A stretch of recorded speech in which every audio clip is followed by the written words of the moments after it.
Allez, tout de suite les audiences d'hier soir avec vous Maxime et on commence avec Grey's Anatomy largement en tête. Absolument, TF1 qui est en tête avec la suite de la 11e saison de Grey's Anatomy en forte hausse par rapport à la semaine dernière.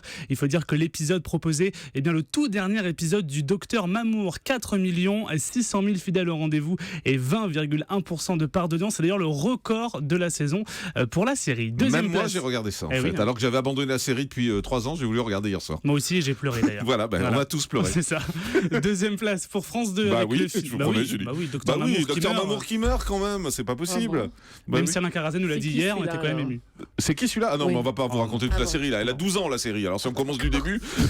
Allez-y ensuite. Deuxième place pour France 2 avec le final de la deuxième saison d'Accusé avec Marie-Lou Berry, 3 100 000 téléspectateurs et 13,2% de part d'audience, un score quasiment égal à la semaine dernière. Troisième place pour M6 avec un nouveau numéro de Recherche appartement ou maison avec Stéphane Plaza, 2 800 000 curieux au rendez-vous et 12% de part d'audience, un score dans la moyenne de l'émission. Et puis au pied du podium, c'est France 3 avec un nouveau numéro de Des Racines et des Ailes, le magazine de Carole Gessler qui se rendait au fil de la Durance.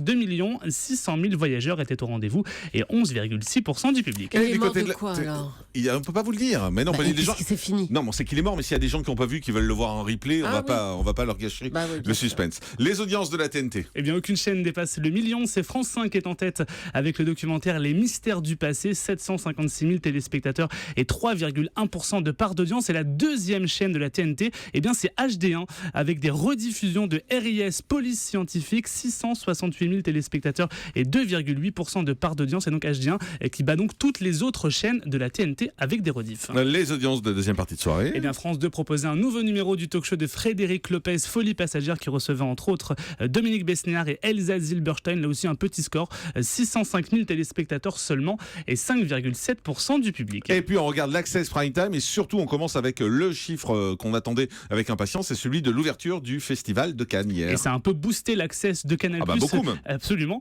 884 000 téléspectateurs au rendez-vous de la cérémonie d'ouverture du Festival de Cannes présentée par Laurent Lafitte. Canal+, qui bat donc France 5, ça fait longtemps que c'était pas arrivé, avec C'est à vous, 807 000 téléspectateurs au rendez-vous. D8 avec Touche pas à mon poste est à 1 400 000 fanzous. Du côté des jeux, TF1 avec Money Drop est en légère baisse, 3 200 000 téléspectateurs. Et puis du côté de France 2 avec N'oubliez pas les paroles, on reste stable à 2 700 000 fidèles. Et puis le prime le plus tweeté, eh bien évidemment c'est Grey's Anatomy sur TF1. Le dernier épisode avec le Docteur Mamour a engendré plus de 9000 tweets par 7500 fans de la série. Merci beaucoup Maxime. Allez, dans un instant on vous parle de l'événement télé ce soir. C'est la diffusion sur TF1 des 2 premiers épisodes de la série Marseille. Mais il n'y en aura que 2 sur TF1. Si vous voulez voir la suite, il faudra aller sur Netflix. Bref, c'est un énorme spot de pub qu'offre TF1 ce soir à Netflix. On y revient dans un instant. Restez avec nous, c'est Europe 1.